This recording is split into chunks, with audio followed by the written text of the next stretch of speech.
Como continuación al ciclo de vídeos que iniciamos el mes pasado con motivo del 5º centenario del fallecimiento de Antonio de Nebrija, os acercamos ahora una muestra de algunos de los libros que Hernando Colón adquirió de este ilustre gramático para que formaran parte de su colección bibliográfica. Hernando Colón mostró especial interés por acrecentar su librería con textos gramaticales que en su época fueron proliferando en los diversos países del continente europeo y que potenciaban el desarrollo y consolidación de las lenguas vernáculas o romances. La figura de Antonio de Nebrija, como buen representante del humanismo, fue quien conquistó un lugar de honor en la historia de la lengua española, al contribuir de manera extraordinaria con distintas publicaciones en este desarrollo lingüístico.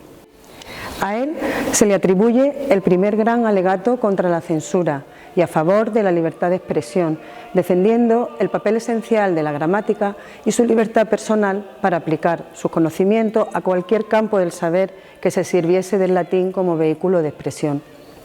Estudiando toda la información que nos proporcionan los repertorios bibliográficos elaborados por don Hernando Colón, en este caso el suplemento del Abecedarium B, observamos que el hijo del almirante llegó a reunir en su biblioteca una gran cantidad de obras del gramático lebrijano.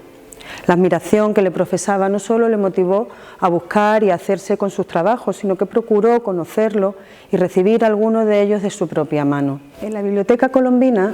conservamos las principales obras en donde se puede apreciar la estructura de enseñanza que Nebrija consideraba necesaria para una perfecta educación.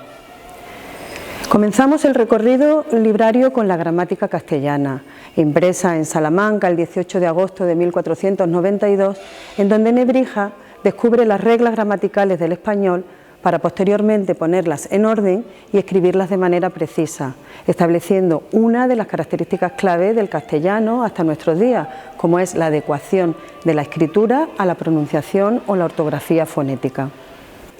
En esta otra obra, cuyo título es Introductiones Latinae, publicada en 1513 en Logroño, Nebrija explica cómo la gramática, además de ser arte, es también una ciencia que se apoya en el razonamiento lógico y se propone demostrar que la ignorancia imperante entonces en todas las ciencias podía combatirse con el arma de la gramática.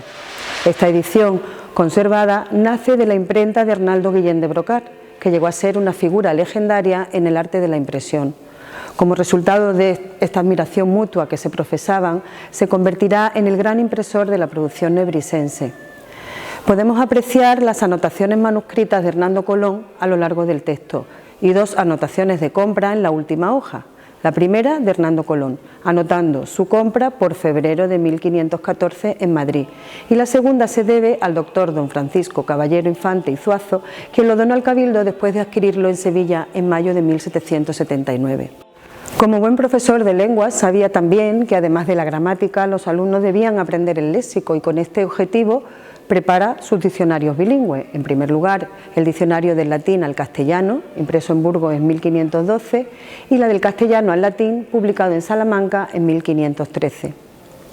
En la misma línea de los diccionarios, Antonio de Nebrija realiza una traducción al castellano de la obra de Fliscus, Sententiarum Variationes Sive Synonyma,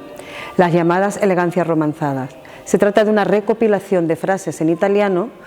con sus equivalentes oracionales o variaciones en latín. Esta obra fue aprovechada no solo por Antonio de Nebrija para la versión española, sino también para las distintas versiones de otras lenguas vulgares. Se mantenía el texto en latín y solo se sustituía el italiano por la lengua concreta.